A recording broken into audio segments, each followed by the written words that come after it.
La lutte contre la déforestation, l'éradication du travail des enfants et l'amélioration des revenus des producteurs sont les trois grands défis sur lesquels repose la cacaoculture durable.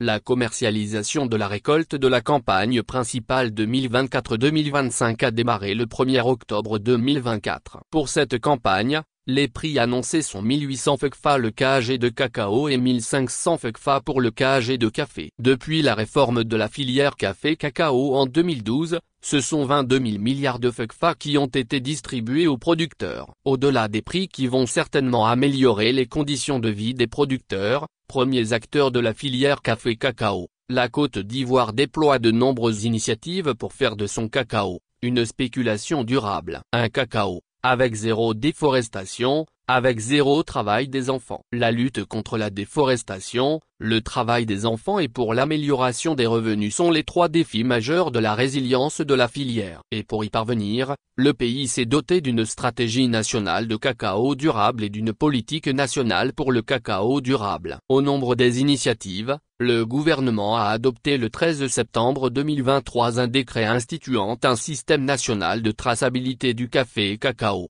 Sur le terrain, le Conseil du café-cacao a lancé la phase pilote de traçabilité du cacao. Le système vise à suivre l'origine des fèves, assurer un paiement juste aux producteurs, lutter contre la déforestation et le travail des enfants, réduire l'insécurité dans la filière.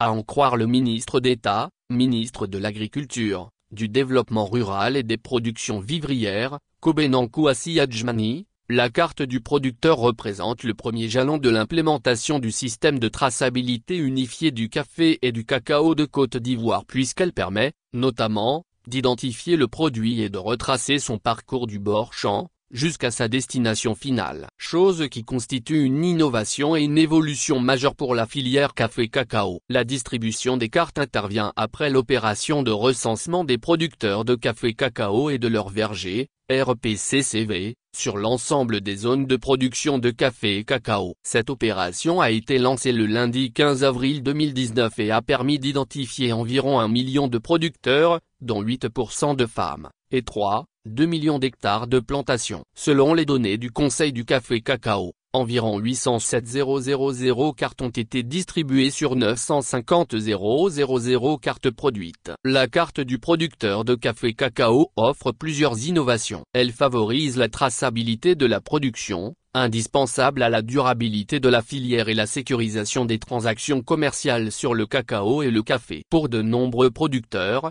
l'établissement de la carte du producteur permettra d'organiser la filière et d'en extirper les acheteurs véreux qui les grugent en payant leur production à un prix inférieur au prix fixé par le gouvernement.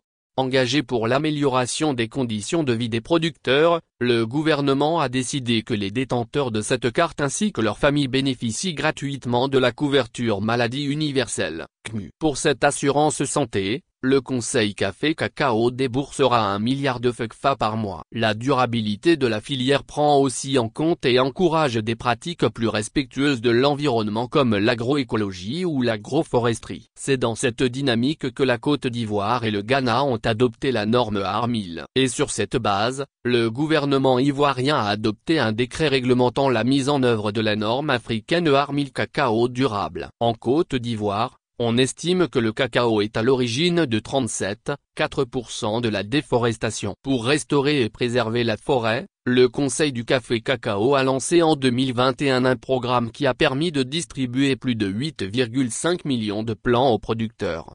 Toutes ces initiatives concourent à réussir l'entrée en vigueur de la nouvelle réglementation de l'Union européenne sur le cacao durable qui vise à arrêter l'importation de produits issus de la déforestation. Elle se conjugue pour apporter des solutions viables pour garantir la compétitivité sur les marchés internationaux, satisfaire aux exigences des consommateurs tout en assurant le bien-être des producteurs et la durabilité du secteur.